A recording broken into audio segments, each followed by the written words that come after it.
एक यूनानी पुराण कथा है। नार्सिसस नाम का एक अति सुंदर युवा था।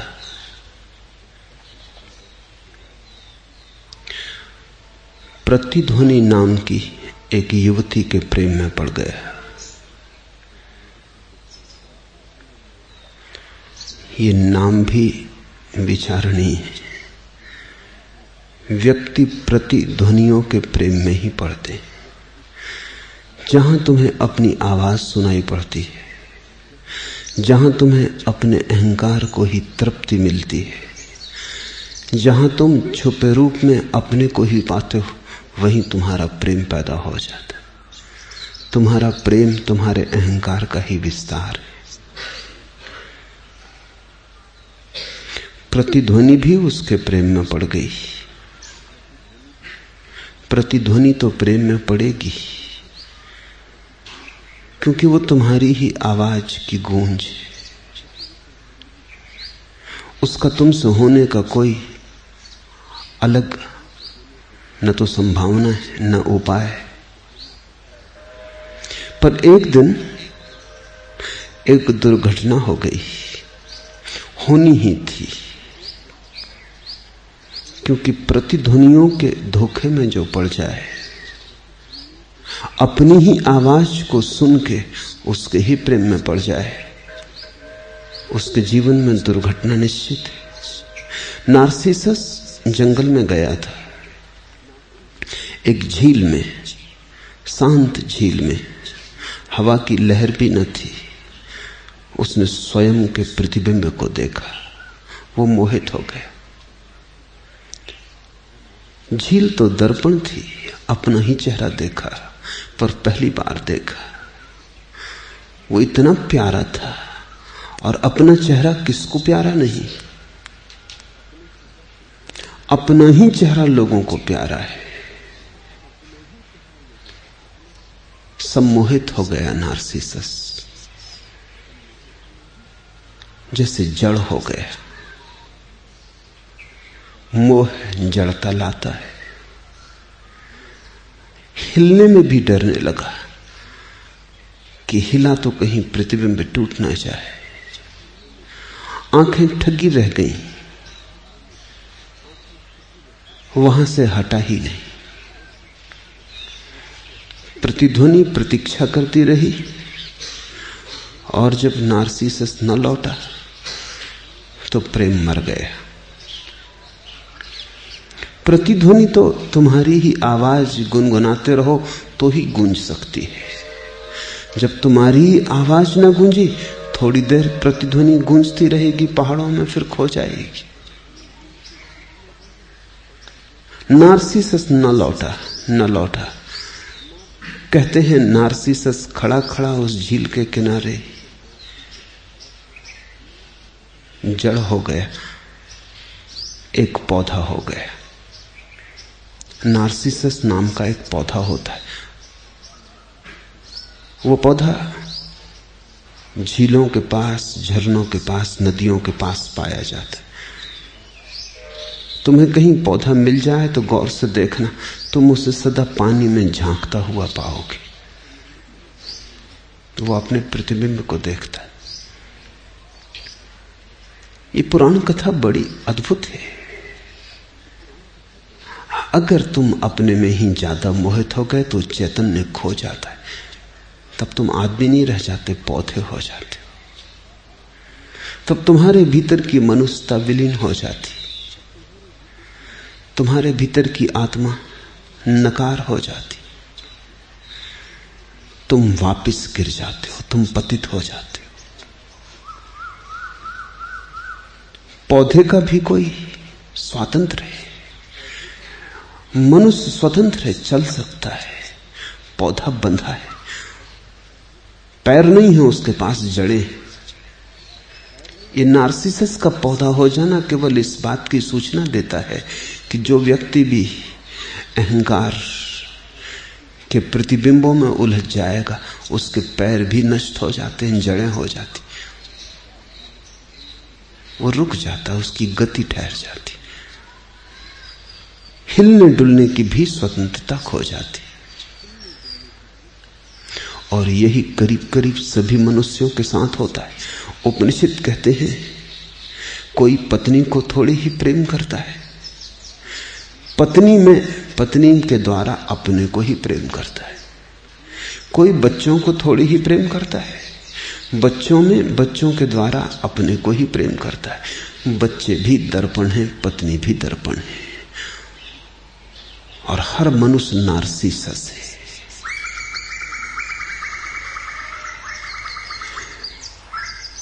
ऐसी मनुष्य की जो चित्त दशा है,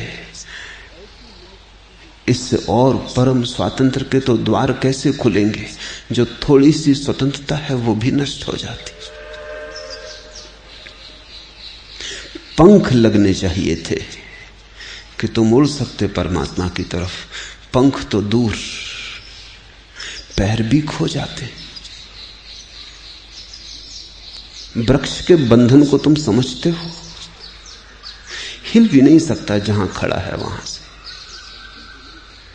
रत्ती भर भी हिलना चाहे तो स्वतंत्रता नहीं, गति नहीं।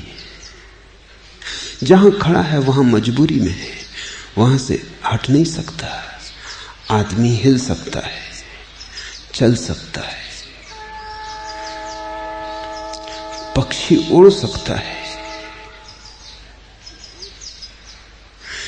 लेकिन शरीर कितना ही हिल चल सकता हो तो भी सीमा है, थक जाएगा, थकान ही बंधन हो जाएगी। और पक्षी कितना ही उड़ सकता हो मीलों भी, तो भी। और स्वतंत्रता तो तभी स्वतंत्रता है जब असीम हो। आत्मा की स्वतंत्रता चाहिए, आत्मा में पंख लगे, आत्मा उड़ सके कि फिर कोई सीमा ना हो, कहीं कोई दीवार ना रोके, कहीं कोई जंजीरें ना हो। उस घड़ी को ही हमने मोक्ष कहा है। मोक्ष की तलाश है। सुख के नाम से तुम मोक्ष ही खोजते हो, इसलिए तो हर सुख तुम्हारा दुख हो जाता है।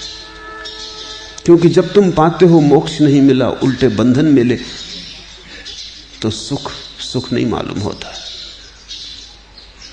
तुम धन भी खोजते हो तो मोक्ष के लिए सोचते हो धन से स्वतंत्रता मिलेगी, थोड़े हाथ पैर खुलेंगे, थोड़ा तुम चल फिर सकोगे। गरीब का आकाश बड़ा छोटा है, अमीर का जड़ा बड़ा होगा, थोड़ी सुविधा होगी।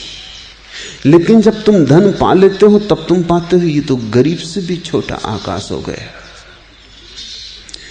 ये धन पंख नहीं बना, जंजीरें बन गया। अब इसे छोड़ के तुम हट ही नहीं सकते। कहानियां हैं कि अमीर मर जाते हैं तो मर के सांप होकर बैठ जाते हैं अपनी तिजोरियों पर, जिंदा हालत में भी वो सांप ही होकर बैठे रहते। मरने के बाद क्या होता है इसमें जाने की बहुत जरूरत नहीं। जिसके पास धन है, धन कहीं खो न जाए इस चिंता से भयातुर रहता है, बैठा ही रहता है, पहरा देता रहता है। भोगना तो असंभव, मालिक भी नहीं रह जाता, करीब करीब पहरेदार हो जाता है।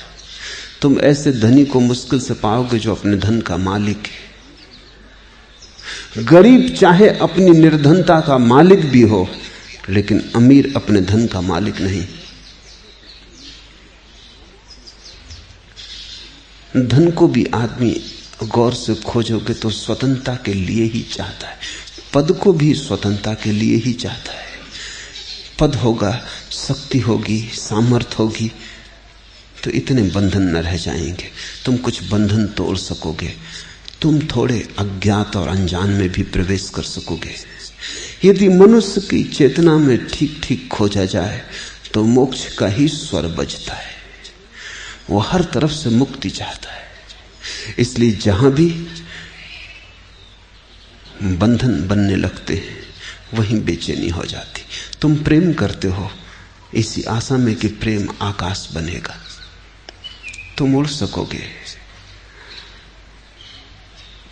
कोई सहारा बनेगा तुम्हारी स्वतंत्रता में। लेकिन जब तुम प्रेम में पड़ते हो तुम पाते हो उड़ना तो दूर रहा है, हिलना भी मुश्किल हो गया। दूसरे से सहारे की आशा की थी, सहारा तो दूर रहा। दूसरे ने पत्थर बांध दिए तुम्हारे गले में। प्रेम बंधन हो जाता है होते ही, सपनों में होता है स्वतंत्रता, असलियत में हो जाता है बंधन। खलील जिब्रान ने अपनी अनूठी किताब प्रोफेट में कहा है, एक व्यक्ति ने पूछा और हमें प्रेम के संबंध में कुछ बताओ। तो खलील जिब्रान की किताब के नायक अल मुस्तफा ने कहा, तुम एक दूसरे को प्रेम करना लेकिन एक दूसरे के मालिक मत बनना। तुम एक दूसरे के पास होना लेकिन बहुत पास नहीं। तुम ऐसे ही होना जैसे मंदिरों के खंबे होते हैं, एक ही छप्पर को संभालते हैं लेकिन फिर भी दूर दूर होते हैं। अगर मंदिर के खंबे बहुत पास आ जाएं तो मंदिर गिर जाएगा। प्रेमी से भी थोड़े दूर होना ताकि दोनों के बीच में स्वतंत्र आकाश हो। अगर बीच का स्वतंत्र आकाश बिल्कुल ही खो जाए तो तुम एक दूसरे के ऊपर अतिक्रमण बन जाओगे, आक्रमण बन जाओगे। मगर ये सब बात तो किताबों में है। आदमी के जीवन में तो जिससे प्रेम होता है हम उससे उसकी सारी स्वतंत्रता छीन लेना चाहते हैं, क्योंकि प्रेम होते ही भय होता है कि कहीं ये प्रेम किसी और की तरफ ना मुड़ जाए। जो प्रेम मुझे मिला है कहीं कोई इसका और मालिक ना हो जाए। धन मिलता है तो धन खो ना जाए, प्रेम मिलता है तो प्रेम ना खो जाए।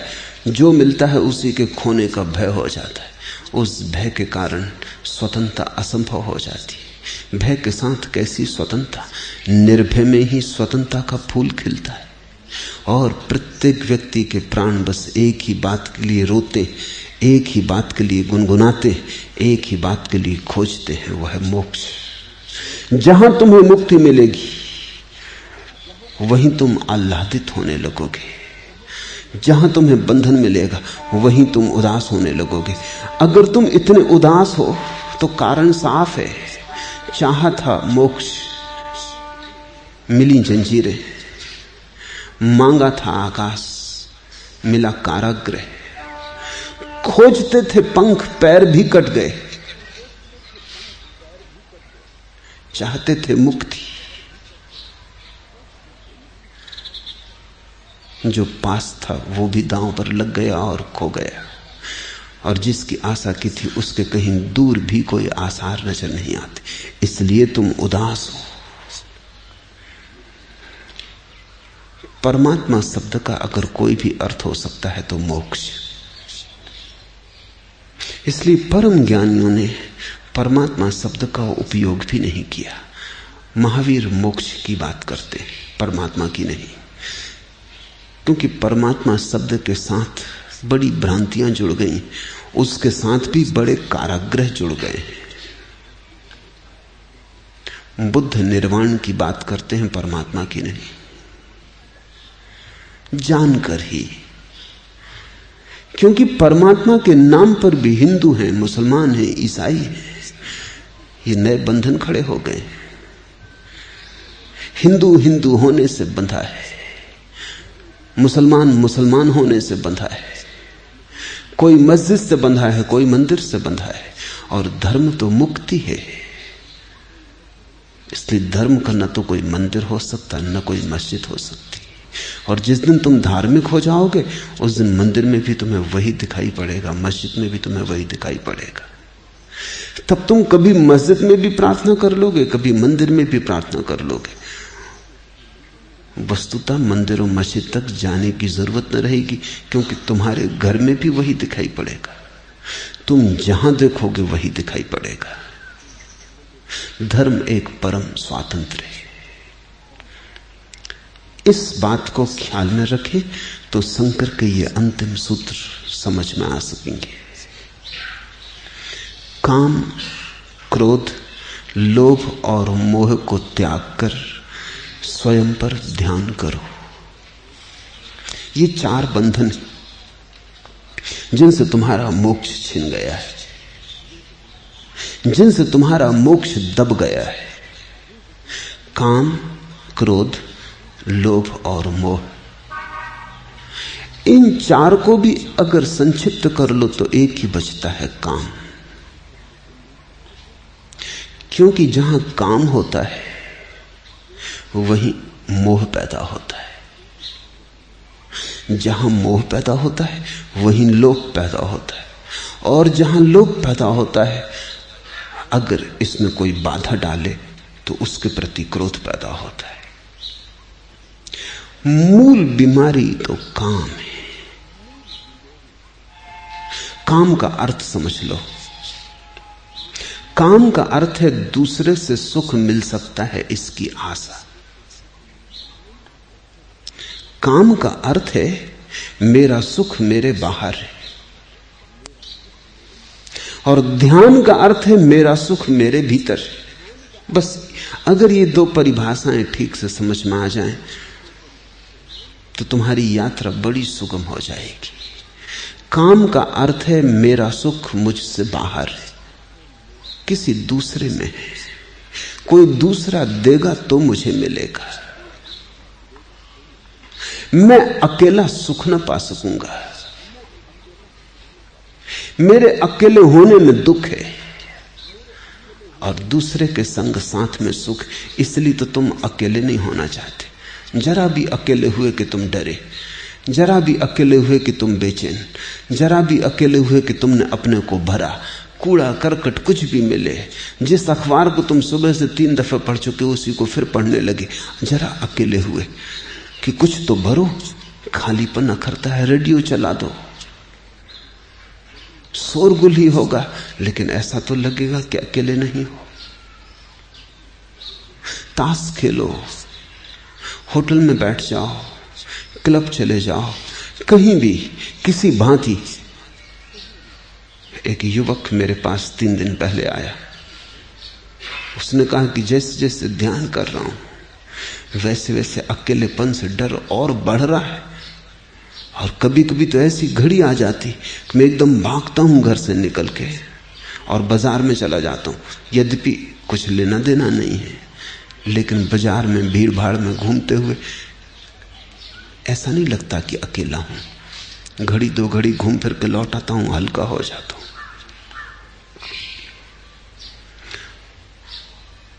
तुम जिसको अपने जीवन की व्यस्तता कहते हो, उसमें से बहुत सी व्यस्तता तो जरूरी नहीं है, उसमें से बहुत सी व्यस्तता तो तुम काट सकते हो, उसमें से बहुत सा समय तो विश्राम का हो सकता है।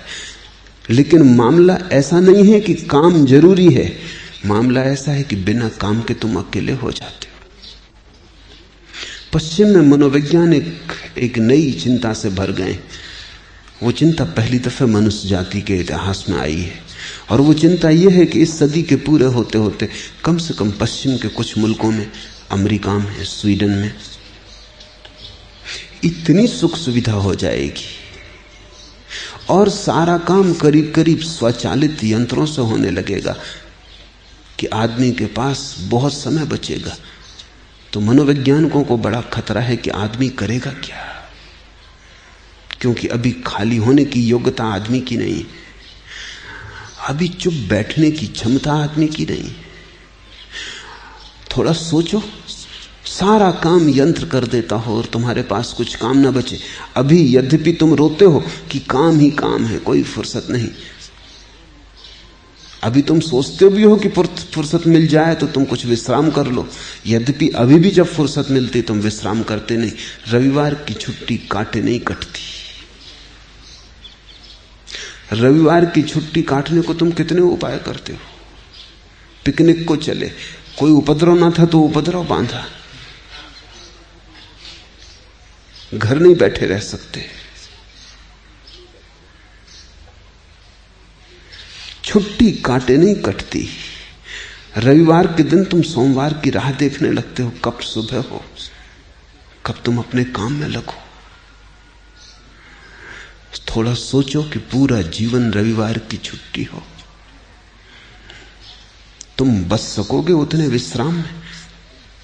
तुम झेल सकोगे उस शांति को, उस एकांत को?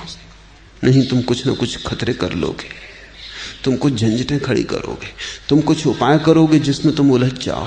मनोवैज्ञानिक कहते हैं कि हमें कुछ ऐसे काम खोजने पड़ेंगे जिनकी कोई जरूरत तो ना होगी, लेकिन लोग जो खाली नहीं बैठ सकते उनको हमें देना पड़ेंगे। और एक बड़ी अनूठी बात ख्याल में आनी शुरू हुई है, और वो ये कि जो लोग बिल्कुल खाली बैठने को राजी होंगे उनको सरकार तनख्वाह देगी कि वो खाली बैठने के लिए राजी। जो काम करेंगे उनको तनख्वाह नहीं मिलेगी, क्योंकि काम भी लो और तनख्वाह भी लो, दोनों एक साथ। ये आज हमें अजीब लगता है, और कम से कम पूरब के मुल्कों में तो बहुत अजीब लगता है, जहां गरीबी है, जीवन बड़ा दुविधापूर्ण है। लेकिन पश्चिम के मुल्कों में ये घड़ी करीब आ रही, 20 वर्षों के भीतर, इस सदी के पूरे होते होते, जो लोग खाली बैठने को राजी होंगे उनको सज्जन कहा जाएगा,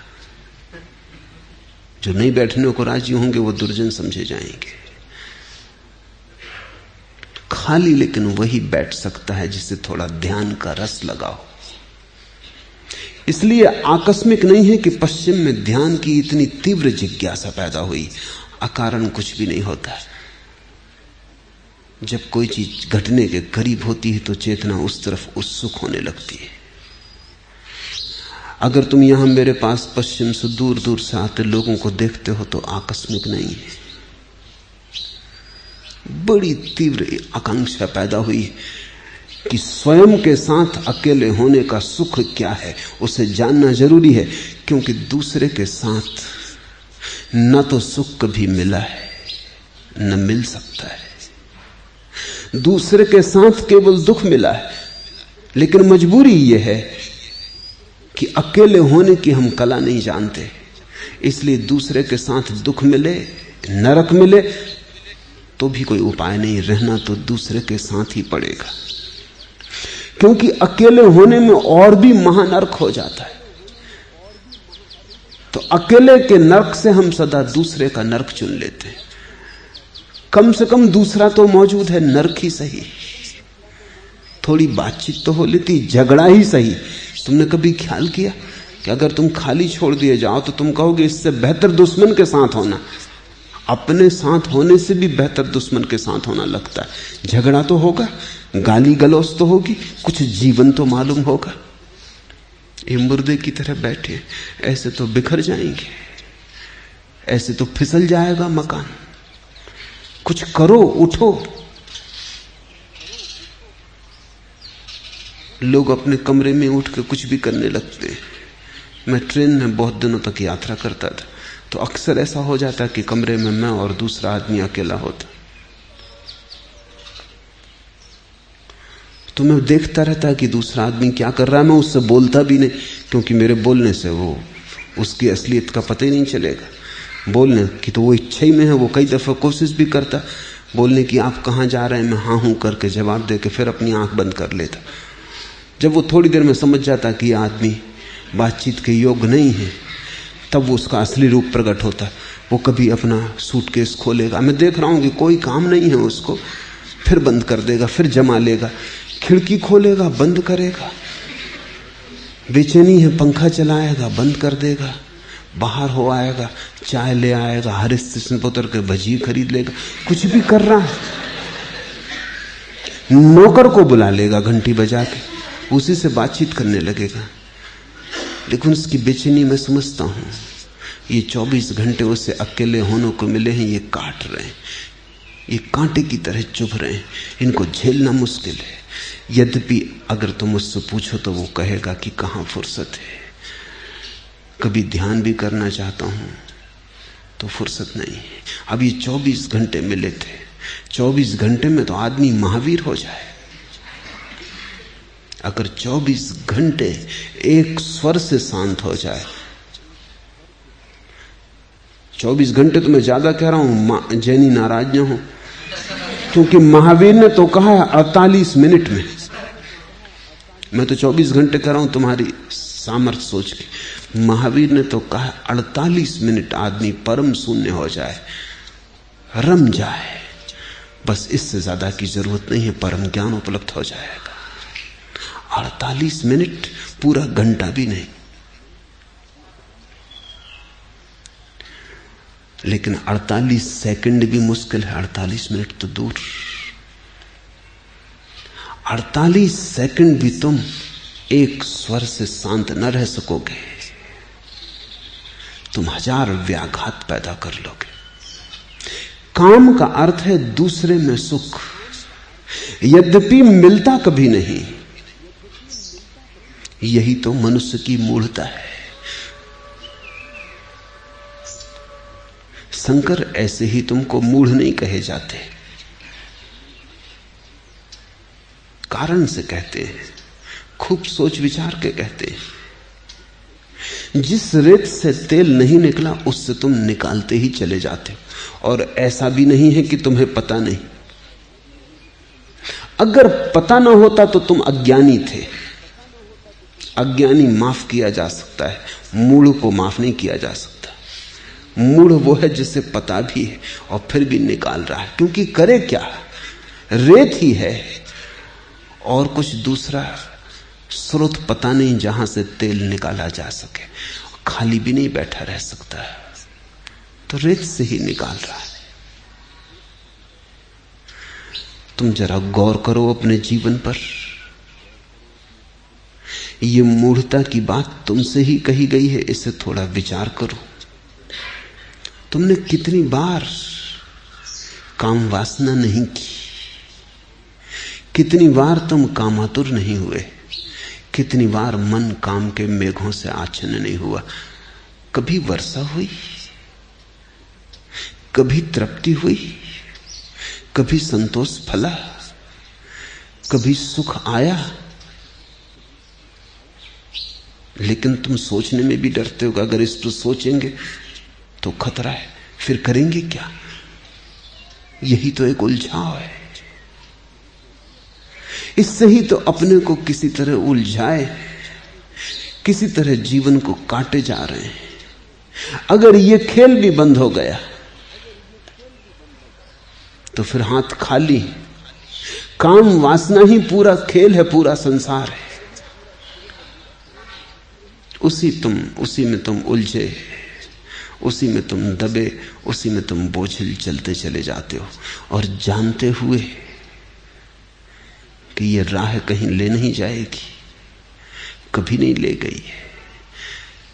लेकिन मन धोखा दिए जाता है। मन कहता है अभी तक ना ले गई हो, लेकिन हो सकता है कल ले जाए। किसी को ना ले गई हो सकता है मुझे ले जाए, हो सकता है मैं अपवाद हूं। ऐसा प्रत्येक व्यक्ति सोचता है।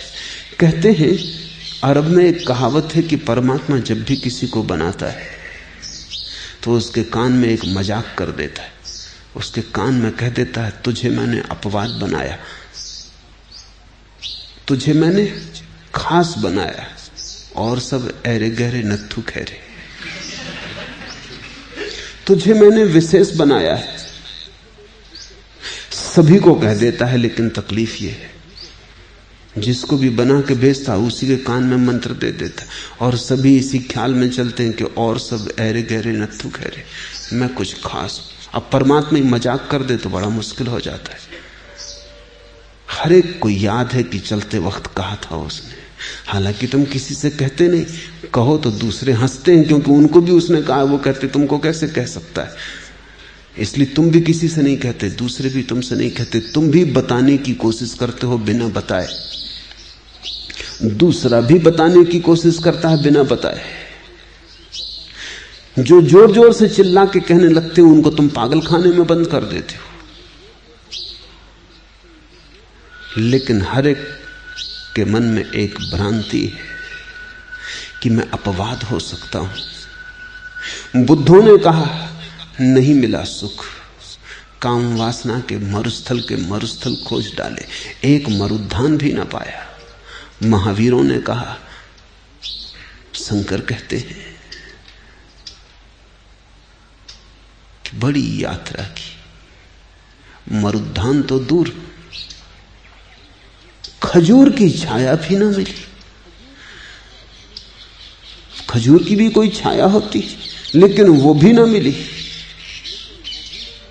लेकिन तुम सोचे चले जाते हो कि हो सकता है इन्हें न मिली हो, बेचारे चूक गए हो, न खोज सके हो, नक्शा हाथ में ना रहा हो, बुद्धिमान न रहे हो, भटक गए हो। और फिर कौन जाने, अक्सर ऐसा भी हो जाता है कि जिनको नहीं मिलती वो दूसरों को भी समझाने लगते हैं कि तुम्हें भी ना मिलेगी। और हो सकता है अंगूर खट्टे रहे हो, पा ना सके हो, खुद सामर्थ्य ना रही हो, इसलिए सब अंगूर खट्टे हैं ऐसा कह के उनको भी चुकाने की कोशिश कर रहे हो। जो पा सकते, कम से कम मैं तो पा ही सकता हूं।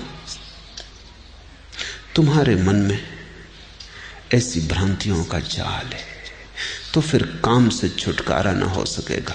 और जो काम से ना जागा वो राम में ना जागा, जो काम से जागा वही राम में जागा। राम की याद करने से कुछ भी ना होगा, क्योंकि मन अगर काम से भरा हो तो राम का वो उच्चार भी गंदा हो जाएगा।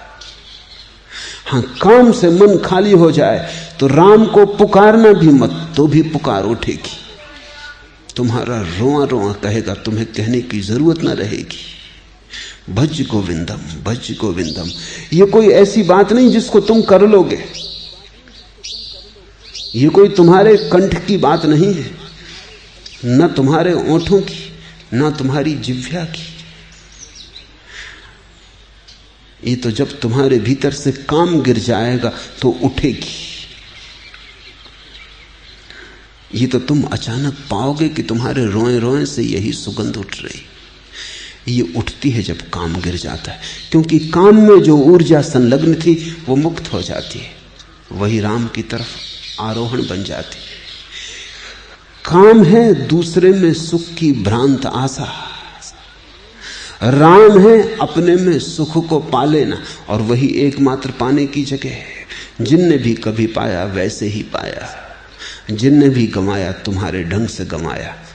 इसलिए शंकर कहते हैं मूढ़ चेतो जागो। लेकिन अपने में मूढ़ को देखना बड़ा कठिन है। मुल्ला नसरुद्दीन के गांव में नाटक हो रहा था। नाटक में एक मूर्ख की भी जरूरत थी, तो गांव में जो एक नेताजी थे उनको लोगों ने चुना। नेताजी ऐसे जन्मजात मूर्ख थे, न होते तो नेताजी न होते। कोई नेता होने पड़ा है जिसे थोड़ी बुद्धि हो। नाहक गाली खाने खवाने को, जूता फेंकवाने को,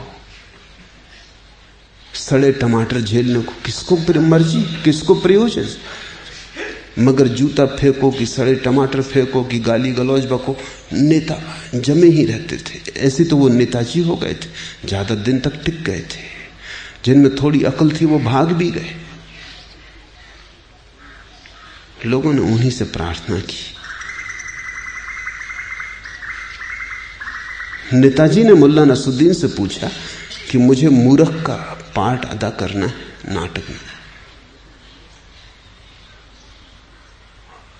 तो मुझे बताओ कि किस भांति से ये पाठ कुशलता से अदा किया जा सकता है। नसरुद्दीन ने नीचे से ऊपर तक देखा और कहा कि आप जैसे हो बस ऐसे ही स्टेज पे चले जाओ, इसमें जरा भी फर्क की जरूरत नहीं है, फर्क करने से गड़बड़ हो जाएगी। नेता तो बहुत नाराज हो गया। उसने कहा कि मुझे पता है, और तुम गांव में भी अफवाह करते हो, लोगों को बात करते हो कि मैं नंबर 1 का मूर्ख हूं। अब आज मेरे सामने ही बात जाहिर हो गई। धमकाया बहुत। नसरुद्दीन ने कहा आपसे सच कहता हूं, अल्लाह की कसम, नंबर पहला मैंने कभी नहीं कहा। मूर्ख कहा हो भला, नंबर पहला मैंने कभी नहीं कहा। क्योंकि तुम तो नंबर पहले अगर वहां भी होने का मौका हो तो चूकोगे नहीं। नंबर पहला वही तो नेता की दौड़ है।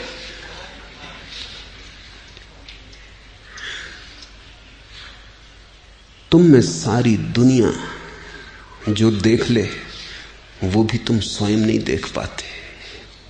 आंख के अंधे। सबको जो पहचान में आ जाए वो भी तुम्हारी पहचान में नहीं आता।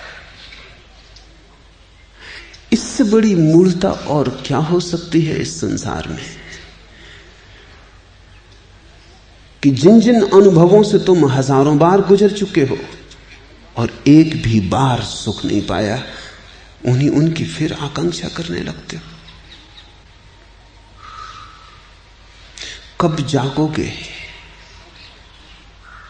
क्योंकि काम में जो सोया है वही सोया है, जो काम से जागा है वही जागा है।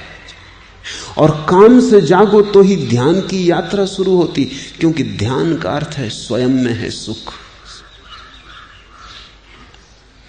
दूसरे में हारो, बहुत खोज चुके हैं,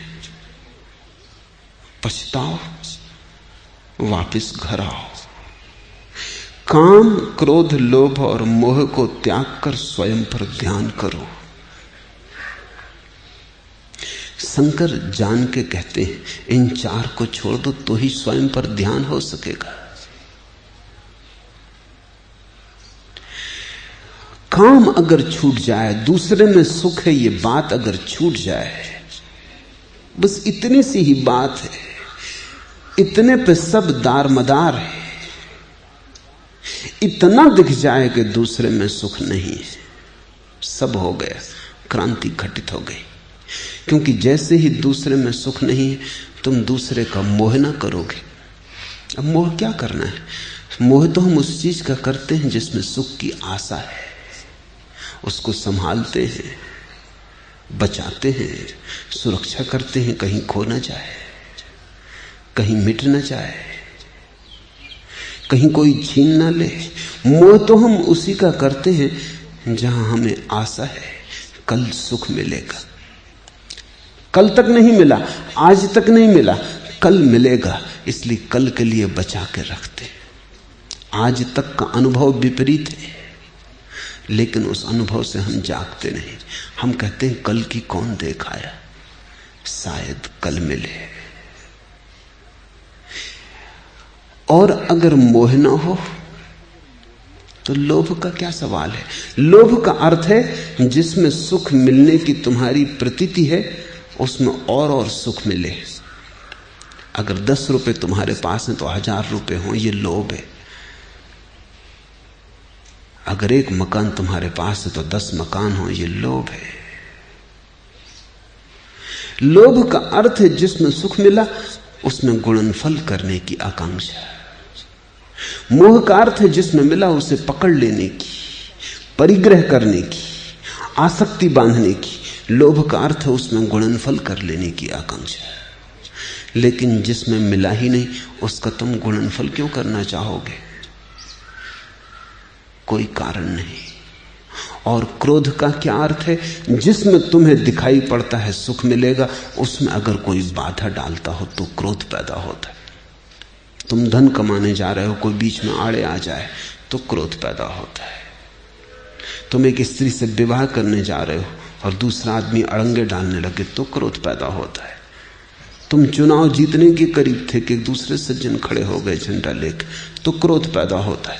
क्रोध का अर्थ है तुम्हारी कामना में जब भी कोई अवरोध डालता है। तो क्रोध, लोभ और मोह छायाएं हैं काम की। मेरे पास लोग आ जाते हैं, वो कहते हैं क्रोध छोड़ना। मैं कहता हूं ये तुम पूछो ही मत, ये बात ही गलत है।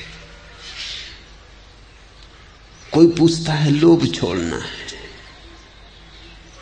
कोई पूछता है मोह कैसे छूटे, लेकिन मुश्किल से ही कोई पूछता है कि काम से कैसे मुक्ति हो। इसका अर्थ है कि तुमने अभी जीवन की ठीक समस्या भी नहीं पकड़ी। समाधान तो बहुत दूर है, अभी निदान भी नहीं हुआ। क्रोध दूर करने को बहुत लोग आते हैं, क्यों? क्रोध से कष्ट मिलता है, कष्ट भी मिलता है, झगड़ा झांसा खड़ा होता है, दुश्मन पैदा हो जाते हैं, मुसीबतें और बढ़ती हैं। क्रोध से उपद्रव होता है, साफ दिखाई पड़ता है। लेकिन ये तो ऐसे है जैसे कोई छाया को मिटाना चाहे। तुम चलोगे धूप में तो छाया कैसे मिटेगी? तुम मुझसे आके पूछते हो चलें तो धूप में, लेकिन छाया कैसे मिटे? मैं क्या करूं? कोई भी कुछ नहीं कर सकता। हम कहेंगे धूप में मत चलो, तुम कहोगे ये तो असंभव है। कोई ऐसी तरकीब बताएं कि चलें तो धूप में और छाया मिट जाए। जिए तो संसार में और कामना में और क्रोध ना हो, क्योंकि क्रोध से कई दफा बनती कामना में बिगाड़ पड़ जाता है, पास आता सुख दूर हट जाता है। कई दफे क्रोध के कारण तुम अपना बना बनाया घर गिरा लेते हो, जरा सी बात गलत निकल जाती है, मुंह से सब गड़बड़ हो जाता है। तो तुम चाहते हो कि क्रोध से छुटकारा मिल जाए, वो भी तुम इसीलिए चाहते हो ताकि काम वासना को पूरा करने में और भी ज्यादा कुशलता आ जाए। लेकिन क्रोध तो केवल काम की छाया है। इसलिए शंकर ने पहले कहा काम, नंबर 2 पर कहा क्रोध, क्योंकि जिसके भीतर काम है उसके भीतर क्रोध तैयार होने लगा, छाया बनने लगी। जहां तुम्हारे भीतर काम उठा, प्रतिस्पर्धा उठी, प्रतियोगिता उठी, शत्रु पैदा हो गए। तुम धन पाना चाहते हो, सारी दुनिया धन पाना चाहती। तुमने जिस दिन धन पाने की आकांक्षा की, उन सब के तुम दुश्मन हो गए। उसी दिन उन सब के जो सब धन पाने की आकांक्षा करते हैं। चाहे देर लगे फल आने में, लेकिन दुश्मनी का बीज आरोपित हो गया। काम के पीछे ही क्रोध तत्क्षण। चाहे क्रोध आने में वर्षों लग जाएं, लेकिन यात्रा शुरू हो गई। तुमने कुछ मांगा, तुमने कुछ चाहा, क्रोध आ गया। अभी तुम कहोगे अभी तो पता भी नहीं चलता क्रोध का कुछ, तुम बिल्कुल प्रसन्न चित्त बैठे। राह से एक कार निकली और हमने सोचा कि कार हमें मिल जाए। अभी कौन सी गड़बड़ है? न कोई झगड़ा, न झांसा, न किसी से कहा। अभी क्रोध कैसे आ गया? लेकिन मैं तुमसे कहता हूं क्रोध आ गया, क्योंकि वे सब जो तुम्हारे मार्ग में अवरोध बनेंगे, उनके प्रति क्रोध की शुरुआत हो गई। तुम्हारे अचेतन में क्रोध की छाया बनने लगी, जल्दी ही चेतन तक प्रवेश करेगी, क्योंकि ये कार पाने के लिए प्रतिस्पर्धा करनी होगी, संघर्ष करना होगा, दुश्मनी मोल लेनी होगी। दुश्मनी तुमने ले ही ली। जीवन में अगर तुमने कोई ऐसी चीज चाही जिसको चाहने से दूसरों के जीवन से वो छिनेगी, तो क्रोध पैदा हो गया। अगर तुमने कोई ऐसी चीज जीवन में चाही जिसको चाहने से और तुम्हें मिलने से किसी का कुछ भी ना छिनेगा, तो क्रोध पैदा ना हुआ। लेकिन वैसे तो सिर्फ एक ही चीज है, वही परमात्मा है, भज गोविंदम। उसको तुम कितना ही पालो, तुम किसी का छीनते नहीं। मैं गोविंद को पालूं तो तुम्हारे गोविंद के पाने में कोई कमी नहीं होगी। बल्कि बड़े मजे की बात है कि मैं गोविंद को पालूं तो तुम्हारे गोविंद के पाने में सहारा और साथ मिलेगा। मैं गोविंद को पालूं तो तुम जल्दी गोविंद को पा सकोगे, क्योंकि एक ने भी पा लिया तो द्वार खुल गया, एक ने भी पा लिया तो सीढ़ी लग गई, एक ने भी पा लिया तो तुमने भी पा ही लिया। थोड़े से प्रयास की बात है, भरोसा आ गया, श्रद्धा आ गई, आश्वासन आ गया। और अगर एक ने भी पा लिया तो वो तुम्हें भी मार्ग दे सकेगा। उसको ही तो हम गुरु कहते हैं। जिसने पा लिया वो तुम्हें भी कह सकेगा ये रहा मार्ग। वो तुम्हें भी थोड़े इशारे दे सकेगा। एक परमात्मा ही ऐसा है जिसे पाने से उसकी मात्रा में कोई कमी नहीं पड़ती, बल्कि मात्रा ज्यादा उपलब्ध हो जाती। एक परमात्मा ही ऐसा है जो अर्थशास्त्र का विषय नहीं है। एक परमात्मा ही ऐसा है जिससे कोई पाले तो उसके कारण कोई गरीब नहीं होता, बल्कि एक के पाने के कारण सभी समृद्ध हो जाते। एक के पाने में जैसे सभी को मिल जाता। जब बुद्ध ने पाया, शंकर ने पाया, कृष्ण ने पाया, क्राइस्ट ने पाया, तो उस दिन सारे जमीन पर वर्षा हुई। अब जो अपने घड़ों को उल्टा रखे बैठे थे उनका तो क्या किया जाए, लेकिन जिनके घड़े भी सीधे थे भर गए। पाया कृष्ण ने, भर गए हजारों घड़े। पाया बुद्ध ने, भर गए हजारों घड़े। पाया शंकर ने, नाच उठी हजारों आत्माएं। शंकर का ये आनंद उत्सव अकेले का नहीं था। इसे थोड़ा समझो। वही सुख है जो बांटा जा सके, वही सुख है जो अपने आप बंटता है, फैलता है। वही सुख है जो तुम्हारे पाने से किसी का छिने ना, बल्कि तुम्हारे पाने से अनंत को मिल जाए। उसको ही हमने महासुख कहा है, आनंद कहा है। जिसे तुम सुख कहते हो तो वो तो बड़ी छीछल्लेतर है। वो तो ऐसा है, पुरानी पुराण में कथा है, एक चील एक कचरे घर से एक मरे चूहे को ले उड़ी। जैसे ही उसने मरे चूहे को पकड़ा, 2500 चीलें उसके पीछे चक्कर काटने लगी। छीना झपट शुरू हो गई, हमला शुरू हो गया। वो जो चील जो मरे चूहे को अपने मुंह में लटकाई थी, जगह जगह उसके पंखों में चोंचे मारी गई, घाव हो गए, खून गिरने लगा। वो बड़ी हैरान हुई कि अभी तक कुछ भी न था और अब अचानक। लेकिन उसने भी मरा चूहा छोड़ा नहीं। वो तो ऐसा हुआ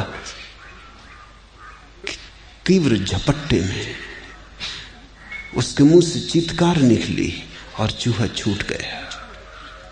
जैसे ही चूहा छूटा, वो चीलें जो इर्द गिर्द मंडराती थी सब चूहे के पीछे चली गई।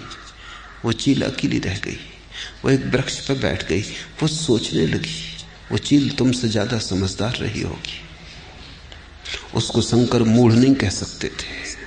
वो सोचने लगी, पहले तो मैं समझती थी ये चीलें मेरी दुश्मन है। वो बात गलत थी, क्योंकि चूहे के छूटते ही सारी चीलें चली गई, किसी से कोई दुश्मनी ना रही। अब कोई हमला करने को नहीं, कोई पास ही नहीं। तो मुझसे कुछ वास्ता न था, मुझसे कोई दुश्मनी न थी, मुझसे कोई निजी वैर न था। चूहा था जड़, और चीलें चूहे के कारण मेरे पीछे थी। भूल मेरी ही थी कि मैंने चूहा पकड़ा था। वो मैं पहले भी छोड़ सकती थी, लेकिन मैं ना समझ यही समझती रही कि उनकी दुश्मनी मुझसे है। रामकृष्ण इस पुराण की कथा को बहुत बार कहते थे, और वो कहते थे कि काम को जो मुंह में दबाए है वो मरे चूहे को मुंह में दबाए। सब तरफ क्रोध पैदा होगा, दुश्मनी पैदा होगी। हालांकि तुम कहोगे मैंने किसी का भी कुछ नहीं बिगाड़ा, मैं अपने चुपचाप अपने घर में रहता हूं, अपनी घर गृहस्थी की फिक्र करता हूं, मैं किसी के लेन देन में नहीं आता, फिर क्यों लोग मेरे दुश्मन हैं? लेकिन तुम लेन देन में आ ही गए। एक सुंदर स्त्री को तुमने विवाह कर लिया, पूरा गांव उत्सुक था। अब तुम कहते हो मैं अपने घर गृहस्थी में रह रहा हूं। तुम रहो भला घर गृहस्थी में, लेकिन पूरे गांव से तुमने झगड़ा मोल ले लिया। हिंदुस्तान में पुराने दिनों में ऐसा रिवाज था, बुद्ध के समय तक जारी रहा, कि जो सुंदरतम लड़की होती गांव की उसको विवाह नहीं करने देते थे, क्योंकि उससे बहुत कलह मच जाएगी। उसको नगर वधू बना देते थे, उसको वैश्या बना देते थे। वो गांव के लोगों को शांत रखने का उपाय था। आम्रपाली का तुमने नाम सुना होगा, वो नगर वधू थी। नगर वधू का मतलब ये था वो सबकी पत्नी। जो बहुत सुंदर स्त्री होती गांव में, युवती होती, उसको फिर एक की स्त्री नहीं बनने देते थे, क्योंकि एक का बनाना बहुत संघर्ष का कारण होगा, तलवारें खिंच जाएंगी, झंझट मचेगी। उसको सभी का बना देना उचित है, झगड़ा झांसा नहीं होगा। मगर वहां जहां काम वासना का जगत है, वहां तुम कितने ही उपाय करो, झंझट झगड़ा तो बना ही रहेगा। आम्रपाली के द्वार पर भी झगड़े हो जाते थे, क्योंकि आम्रपाली भी एक रात किसी एक को ही मिल सकती थी। पूरा गांव ही नहीं, आसपास के गांव, दूर दूर के नगर में लोग उत्सुक थे। अब एक स्त्री कितनों को उपलब्ध हो सकती थी? भला तुम नगर बधू बना दो, यह भी बड़ा अमानवीय है, लेकिन एक रास्ता निकाला था किसी तरह सुलझ समझ रखने का, शांति बनाए रखने का, लेकिन फिर भी कुछ हल नहीं होता था। फिर गरीब थे, अमीर थे, सम्राट थे। जब सम्राट नगर वधू के द्वार पर होता तो बाकी लोगों का तो क्यू में खड़े होने का उपाय न था, तो वो जलते मरते बुझते। जब चूहा मुंह में हो मरा तो बाकी सब तरफ चीलें हमला करेंगी ही, ये स्वाभाविक है। थोड़ा चूहा को छोड़ कर देखो, अचानक तुम पाते हो सारा जगत मित्र हो गया। काम वासना के जाते ही सारा जगत मित्र मालूम होने लगता है। कोई शत्रु न रहा, शत्रु कोई था ही नहीं, मरे चूहे के कारण उपद्रव था। तुमने नाहक निजी दुश्मनी समझ ली थी, निज से कोई लेना देना ना था, वो मरा चूहा तुम्हारे मुंह में था। फिर चील बैठी है अकेले वृक्ष पर, उस दिन उस चील को ध्यान हो गया होगा, एक बात समझ में आ गई, तो उस चूहे में सुख न था, दुख का सारा उपाय था। उसमें सारे बीज थे वैमनस्य के। काम न जाए तो क्रोध कभी नहीं जा सकता। लोग मुझसे पूछते हैं क्रोध कैसे जाए, उनको मैं कहता हूं मुश्किल है। तुम बात ही गलत पूछते हो। बीज को बचाना चाहते हो, पत्तों को काटना चाहते हो, जड़ को बचाना चाहते हो, शाखाओं को काटना चाहते हो, उससे तो उल्टी कलम हो जाएगी। एक शाखा काटो 3 निकल आती। जड़ को ही काटना होगा। इसलिए शंकर पहले कहते हैं काम, वह जड़, फिर क्रोध उसकी छाया, फिर लोभ उसका अनुसंग, फिर मोह उसकी आखिरी निष्पत्ति। इनको जो छोड़ दे, स्वयं पर ध्यान करे। इनको जो छोड़ दे वही स्वयं पर ध्यान कर सकता है, क्योंकि तब दूसरों पर से ध्यान हट गया। न काम रहा तो काम के जो विषय थे उनसे ध्यान हट गया, न क्रोध रहा तो जो क्रोध के विषय थे उनसे ध्यान हट गया, न लोभ रहा तो लोभ में जो चिंतना उलझती थी वो भी तो छूट गई, न मोह रहा तो मोह में जो ऊर्जा लगती थी वो भी मुक्त हो गई। सब तरफ से मुक्त। अब तुम अपनी यात्रा पर निकले। अंतर यात्रा शुरू हुई, और अंतर यात्रा ही एकमात्र तीर्थ यात्रा है। बाकी सब तीर्थ के धोखे। भीतर जो गया वही तीर्थ पहुंचा, बाहर जो भटके उन्होंने ऐसे ही अपने मन को समझाया, खेल खिलौनों में उलझे रहे। ऐसी चित्त दशा में पूछो स्वयं से, मैं कौन हूं? क्योंकि आत्मज्ञान से विहीन मूढ़जन यहां भी घोर नरक की यातना पाते। आत्मज्ञान विहीन मूढ़ा, वो जो आत्मज्ञान से रहित थे,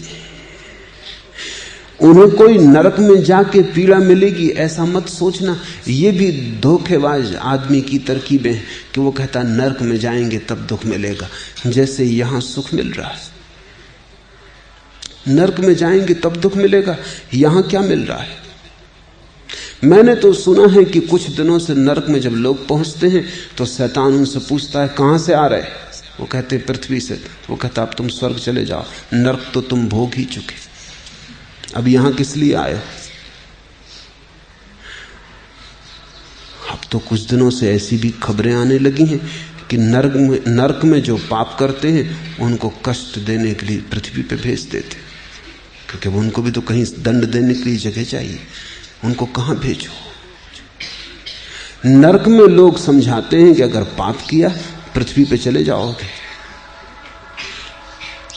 शंकर कहते हैं यही घोर नरक की यातना तुम पा रहे हो। किस नरक पर छोड़ रहे हो ये कि भविष्य में मिलेगा? ये भी तरकीब है। आज जो मौजूद है उसे न देखने का उपाय। अंधे होने के तुम कितनी व्यवस्थाएं करते हो, खुद को धोखा देने के तुम कितने तर्क खोजते हो। नरक में मिलेगा दुख, यहां क्या मिल रहा है? सिवाय दुख के कुछ भी नहीं पाया है। दुख ही दुख है, दुख ही दुख से तुम भरे हो। स्वयं से पूछो मैं कौन हूं, लेकिन यह पूछा ही तब जा सकता है जब चारों गिर गए। तब एक बार पूछना भी कि मैं कौन हूं, और उत्तर आना शुरू हो जाता है। वस्तुतः पूछने की जरूरत भी नहीं रह जाती। तुम आंख बंद करते हो, पूछते नहीं कि मैं कौन हूं, शब्द नहीं बनाने पड़ते, क्योंकि वहां कोई दूसरा थोड़ी ही है जिसके लिए शब्द बनाने हो। वहां तो तुम ही हो। किससे पूछना है मैं कौन हूं? तुम ही अपने आमने सामने हो, देख लो, पहचान लो, पूछना क्या है? लेकिन कहने के लिए शंकर कहते हैं। शंकर को बहुत पसंद थी एक कहानी कि एक शिष्य गुरु से बार बार पूछता कि मैं आत्मज्ञान पाने के लिए क्या करूं, और गुरु अचानक जैसे इस प्रश्न को सुनते ही बहरा हो जाता, और सब समय वो उत्तर देता। सब समय लगता कि उसके भी कान सजग हैं, छोटी छोटी बात सुन लेता। लेकिन जब भी वो शिष्य कभी पूछता कि आत्मज्ञान पाने के लिए क्या करूं, कि बस गुरु अचानक बहरा हो जाता, किसी दूसरे काम में लग जाता, उत्तर न देता। आखिर एक दिन शिष्य ने उसे हिलाया पकड़ के कि ये मामला क्या है, तुम हमेशा ठीक होते हो, 1000 बात पूछता हूं जवाब देते हो, सिर्फ यही बात। गुरु ने कहा मैं जवाब देता हूं तो सुनता नहीं, क्योंकि आत्मज्ञान को पाने का यही उपाय है, चुप रह जाना। इसलिए मैं चुप रह जाता हूं कि तू सुन, कि तू समझ। बस इतना ही कीमिया है कि भीतर अगर कोई चुप हो जाए, और जब मरा चूहा मुंह से गिर जाता है तो भीतर चुप्पी स्वाभाविक आ जाती। उस घड़ी में बोध होता है मैं कौन हूं। गीता और सहस्त्र नाम ही गाने योग्य है। विष्णु का रूप ही अखंड ध्यान के योग्य है। सज्जनों की संगति में ही चित्त लगाना चाहिए, दीन जनों को ही धन देना चाहिए, और हे मूढ़ सदा गोविंद को भजो। जब तक ये न हो जाए कि ये चारों गिर जाएं और तुम अपने भीतर के आकाश में पूछ सको बिना शब्द बनाए मैं कौन हूं, तब तक गीता और सहस्त्रनाम गाने योग्य। तब तक गाओ गीता, भजो परमात्मा के 1000 नाम हैं उनको, विष्णु का रूप उस पर ध्यान करो, सज्जनों की संगति करो, दीन जनों को धन दो, बांटो जितना बांट सको, सत्य की खबर सुनो जितनी सुन सको, गीत गाओ परमात्मा के, हे मूल सदा गोविंद को भजो। जब तक वो घड़ी ना आ जाए तब तक ऐसे तैयारी करो। सुख के लिए स्त्री भोग किया जाता है, लेकिन खेद कि अंत में शरीर रोगी हो जाता है। चलते हो सुख खोजने, केवल रोग लेके घर लौट आते हो। जाते हो जीवन की तलाश में, मौत से मिलन होता है। यद्यपि इस संसार में मृत्यु निश्चित है, तो भी लोग पाप करना नहीं छोड़ते।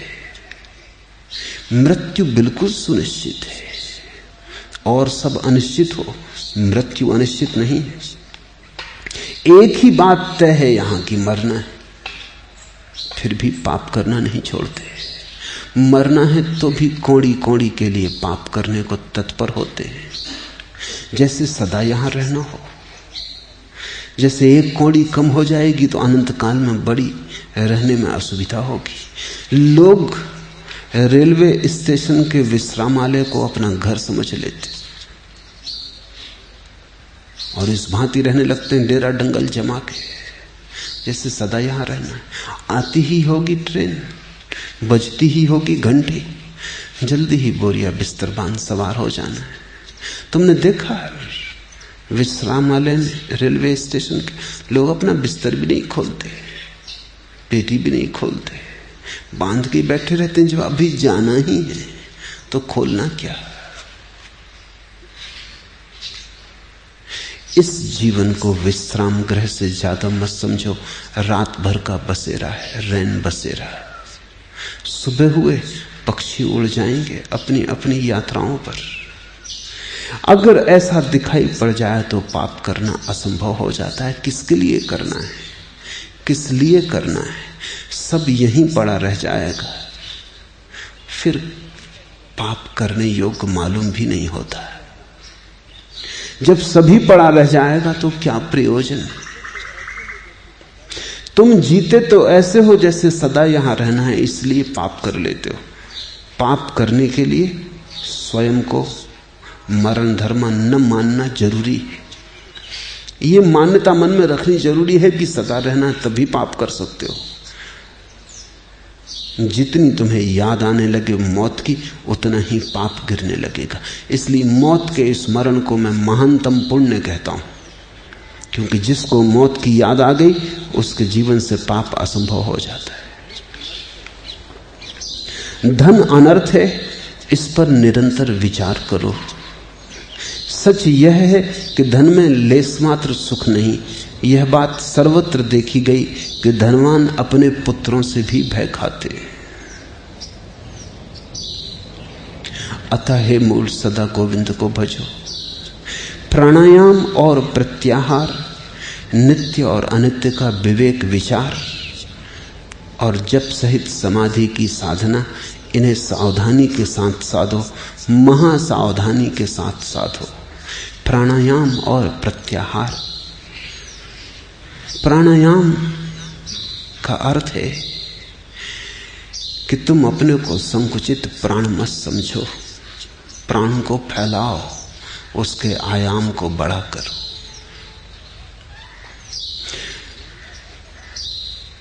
तुम बड़े हो, विराट हो, तुमने मान रखा छोटे हो। वो छोटा होना सिर्फ तुम्हारी मान्यता है। जरा गौर से देखो, कहां तुम शुरू होते हो, कहां तुम अंत होते हो। शरीर पर तुम अंत नहीं होते, क्योंकि करोड़ों मील दूर जो सूरज, अगर वो बुझ जाए तो तुम यहां बुझ जाओगे। तुम उससे जुड़े हो। अरबों खरबों मील दूर जो चांद तारे हैं, उनसे भी रोशनी के तार तुमसे बंधे हैं। चारों तरफ पृथ्वी के भरा हुआ जो वायुमंडल है, उसके बिना तुम न रह सकोगे। तुम उसी में श्वास ले रहे हो। जो जानते हैं वो कहते हैं हम उसमें श्वास ले रहे हैं, ऐसा कहना कठिन। वही हम में श्वास ले रहा है, ऐसा कहना ज्यादा उचित। अभी जो श्वास मेरी थी, क्षण भर बाद तुम्हारी हो गई। कह भी नहीं पाऊंगा कि तुम्हारी ना रह जाएगी, किसी और की हो जाएगी। जो शरीर आज तुम्हारा है, कभी वृक्षों में था, कभी पशुओं में था, कभी पक्षियों में था। मरोगे, फिर नदी में बह जाएगा जल, मिट्टी में मिल जाएगी मिट्टी, फिर पौधे उठेंगे, फिर वृक्ष बनेंगे। हो सकता है तुम्हारे बेटे उन फलों को खाएं जिनमें तुम्हारी मिट्टी खो गई हो। सब जुड़ा है, सब संयुक्त है। यहां कोई अलग थलग नहीं है। हम कोई छोटे छोटे द्वीप नहीं है, एक महाद्वीप है, उसके ही हम सब अंग हैं। प्राणायाम का अर्थ है फैलाओ अपने को। प्राणायाम से जिस प्रक्रिया को योग में जाना जाता है, वो केवल तरकीब है फैलाने की। गहरी श्वास लो कि छिद्र छिद्र तुम्हारे फेफड़ों का भर जाए, फिर गहरी श्वास उलीचो कि पूरी श्वास उलीच जाए। जैसे ही तुम इस प्रक्रिया को गहरा करने लगोगे, एक दिन तुम अचानक पाओगे तुम श्वास नहीं ले रहे, परमात्मा तुम में श्वास ले रहा है। ये तो केवल विधि है।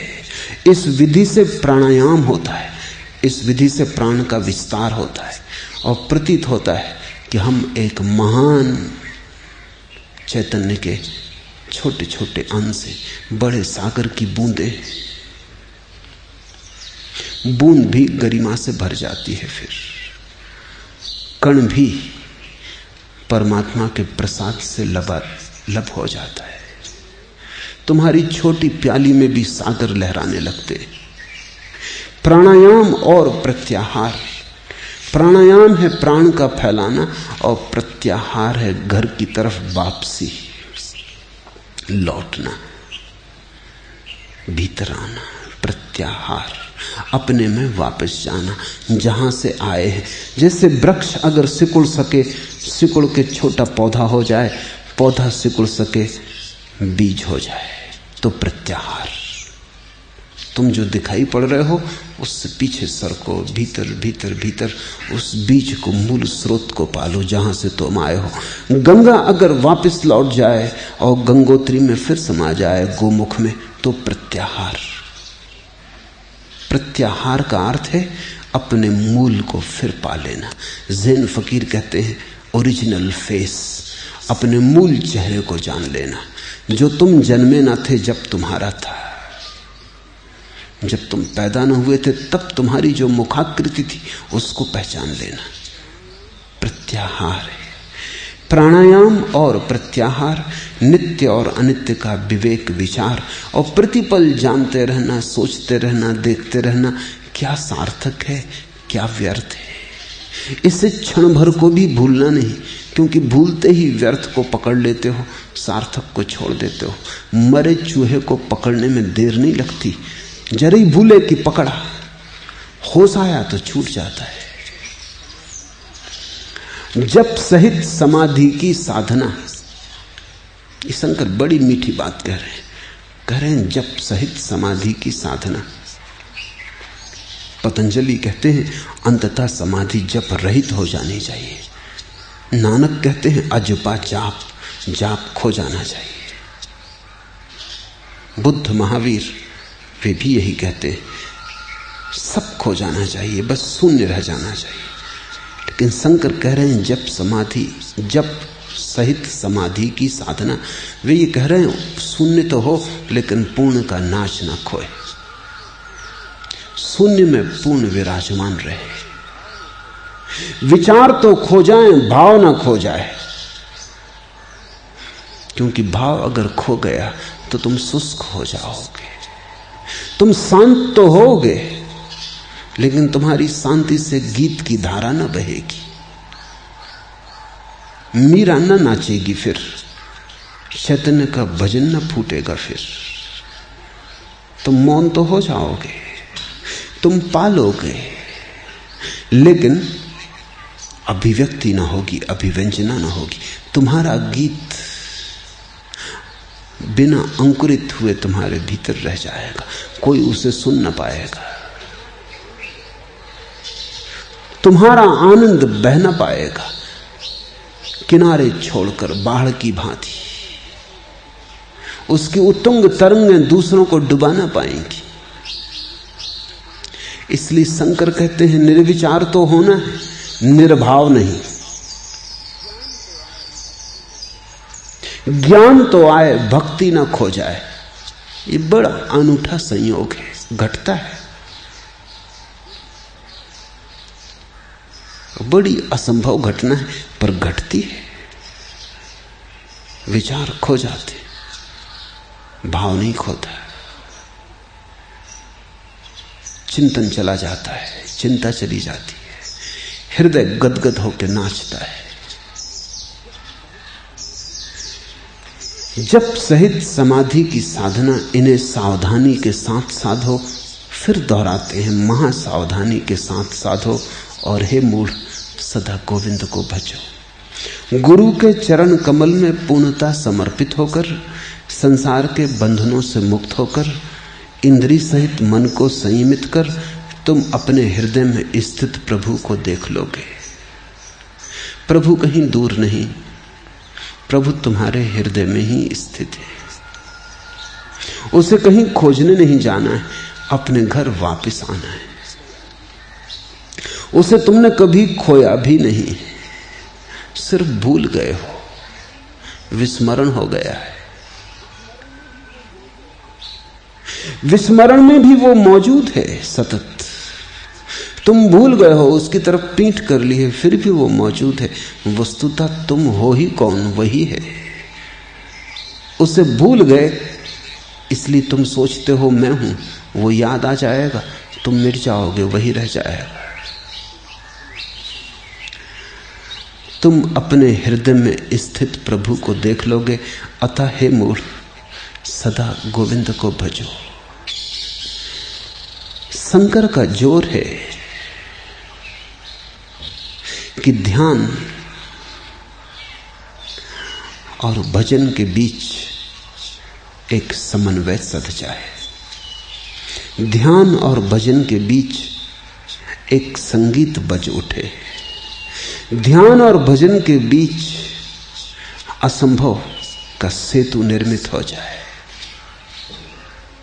भक्त भी बहुत हुए, लेकिन तब उनके भीतर शून्य समाधि नहीं होती। तब भगवान की प्रतिमा से भरे रहते हैं, द्वैत बना रहता है। ज्ञानी बहुत हुए, उनके भीतर द्वैत मिट जाता है, अद्वैत हो जाता है। लेकिन द्वैत के मिटते ही रसधार सूख जाती। शंकर कह रहे हैं किसी भांति ऐसी घड़ी लाओ जो आ सकती, जो कभी कभी आई भी है। ऐसी किरण को अपने भीतर उतारो कि तुम ज्ञानियों जैसे शून्य और भक्तों जैसे पूर्ण। ज्ञान और भक्ति का संबंध जुड़ जाए तो सोने में सुगंध आ जाती है। ये आत्यंतिक घटना है, ये आखिरी घटना है। इसके ऊपर जाने का कोई उपाय नहीं। जहां भक्ति और ज्ञान संयुक्त हो जाते, जहां भक्ति ज्ञान बन जाती है, ज्ञान भक्ति हो जाता है। जहां समाधि गीत गाती है, जहां समाधि में फूल खिलते हैं, जहां समाधि रूखा सूखा मरुस्थल नहीं होती, हरियाली हरियाली हो जाती। जहां मन तो परिपूर्ण मिट गया होता है और हृदय उसे भर देता है, वही परमात्मा का मंदिर है।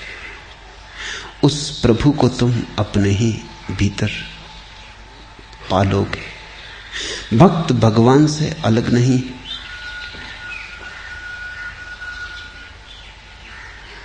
भक्त जिस दिन जान लेगा उस दिन भगवान है। लेकिन बहुतों ने जाना भगवान को, तब उनके भीतर का भक्त समाप्त हो जाता है, भगवान ही बचता है। और बहुतों ने अपने भक्त को बचाना चाहा,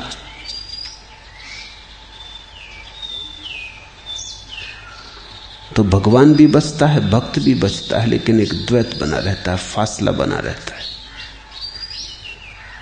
क्या ऐसा नहीं हो सकता कि तुम भक्त भी हो जाओ और भगवान भी एक ही साथ? कि तुम्हारा कीर्तन अपने ही सामने चलने लगे, कि तुम ही नाचो भी और तुम ही देखो भी।